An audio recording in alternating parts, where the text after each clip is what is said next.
Can start, yeah. Okay. So hi everyone. Thanks for the opportunity to speak here. We're presenting on our research, which originally started to explore stories and experiences of migration and racism faced in Germany by mostly Turkish immigrants, which we then extracted more towards the educational part and educational biography. So what we did is conduct oral history interviews of two people, a mother and a daughter, both of migratory background in Turkey. And we will then go on to explore the concept of resonance and alienation with the theory of German sociologist Hartmut Rosa and education. So to give a short agenda, we first give you basic information about the biographies of the two people we interviewed. Then we will follow up with our research questions. I will give some aspects of what oral history interviewing or the method of oral history entails and how we handled the concept of shared authority. Then we will delve into the interviews with excerpts from both of them and our research questions, and I hope we have some time for questions as well. Yeah, I would like to start by giving you information about the two interviewees. So I would like to start with the mother. The mother was born in 1960 in a small rural area in Turkey. And behind the 1960, you will see a question mark because she's not sure when she was born. She told us that it was common at that time that many children were born at the same time, but registered later on in their lives. So she has no idea what age she basically has. She has no education at all. She's illiterate, and she married off when she was 16 years old. She was engaged with 13, married with 16, had her first child with 16. And she lived with her mother-in-law for 11 years while her husband worked in Germany as a guest worker.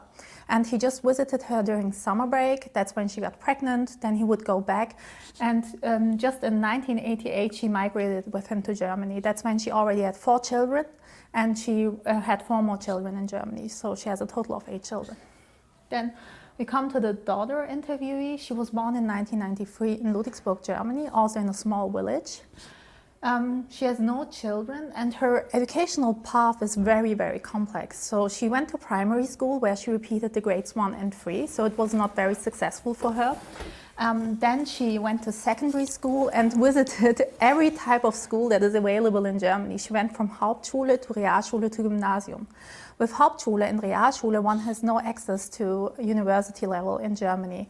So what she did was doing her A-levels, which is Gymnasium, and then go to university and finishing with 2 master's degrees. So these are our 2 interviews. Here we have some images just to give you an idea. On the left side you will see where the daughter was born and grew up, and on the right side you see the birthhouse of the mother in that small village we talked about. Here you see the school of the daughter. This is the Realschule I talked about earlier, and here in the back you see a mosque that was at the same time the school in that village. And here you see where the daughter lived after she moved out to study. And that's where the mother lived with her mother-in-law for 11 years. Here we would like to present your research questions, just to give you an idea what we try to work out by those interviews. So I would like to just read them. How do patriarchal family structures reflect in women's educational biographies? Which forms of oppression appear in both biographies? And how do the concepts of resonance and alienation explain the educational paths of both women? So what we tried to show is basically how patriarchal family structures influence the educational paths of both women and how those educational paths can be characterized. So I will give some pointers on the oral history method. So the oral history interviewing for this context can be very much said to be a qualitative method, and it is for us, or was for us, very much a gateway into intergenerational biographies. Oftentimes you use oral history interviewing in the context of maybe trauma or war, so there are many oral history interviews with Holocaust survivors or for instance also survivors of the genocide in Rwanda. For us it was very much central to interview the mother. She is illiterate, so she had no other way to, other than communicating orally, with us, and she only speaks Turkish, so we had to use the daughter, or the daughter was the interviewer and the interviewee at a later point. And for us, in this space, it also gave us a different idea of shared authority. So shared authority very much points towards trying to be or to have a flat hierarchy when interviewing.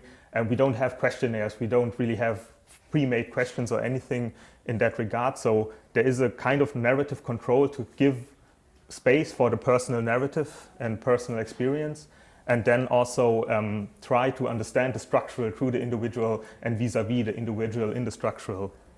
So the interviews we conducted were both, as I said, by a mother and with a mother and a daughter, and both conducted in 2021. We had the language barrier, so the daughter had to interview the mother in Turkish. We then had to translate, and prior to the meeting we would have 1 hour just to give some idea for the mother, especially what we were trying to do. So in the original context it was to speak about her migratory experience and experiences of racism, and both interviews lasted about 2 hours.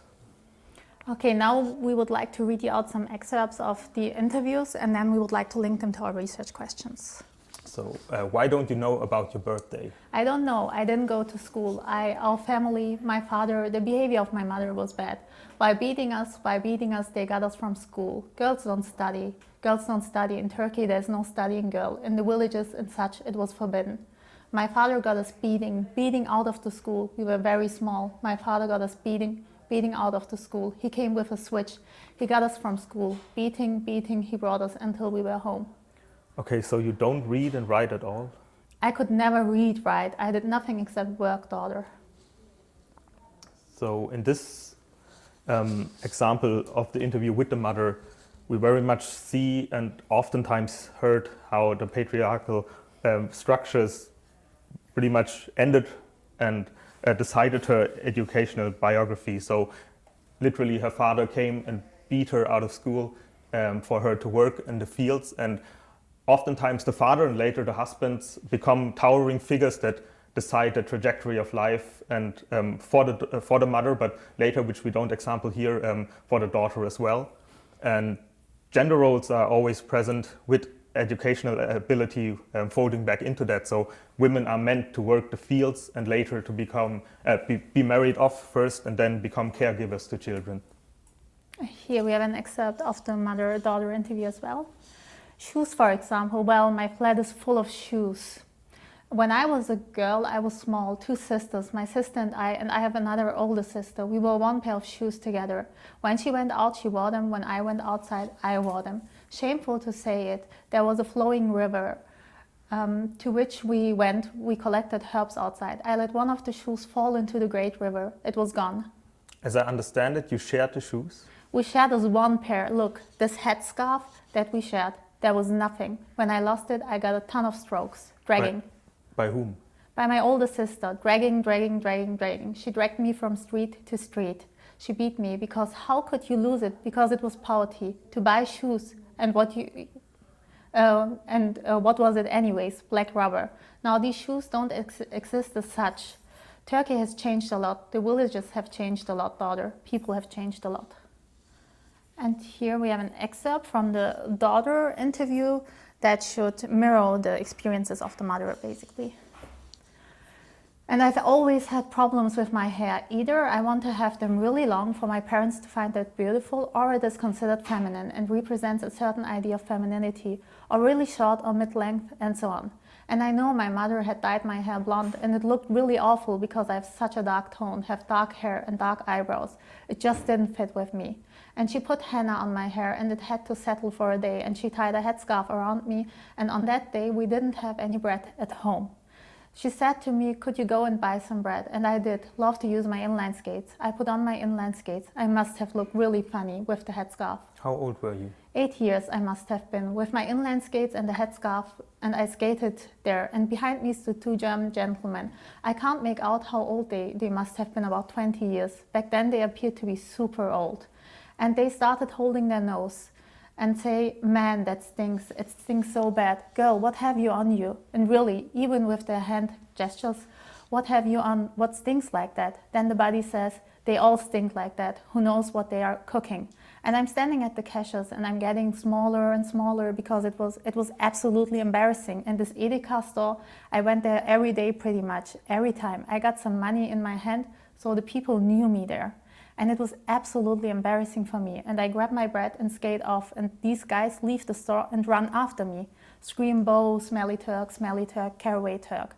And that was one, I will never forget this. I did never put henna on any body part afterwards, neither the hands nor the hair. Never again henna. So what we see here, we would like to link that to our second research question, is basically different forms of oppression appearing in both histories. With both women, we have familial trauma, like the mother being beaten because she loses the only pair of shoes she has, the daughter being confronted with images of femininity that she has to follow and being in a way puzzled by that. Then we have experiences of poverty and violence with both women, and racism with both women as well. We could expand this list of forms of oppression, but these were the three forms that reappeared in the interviews again and again. Okay, now we would like to come to our third research questions. How do the concepts of resonance and alienation explain the educational paths of both women? And here I would just like to give you a brief definition of resonance. Resonance means that we have two vibrating bodies. This means that we have an individual confronted with an object or another individual, and those two speak to each other. They are touched by each other, they feel each other, and they're open to transformation.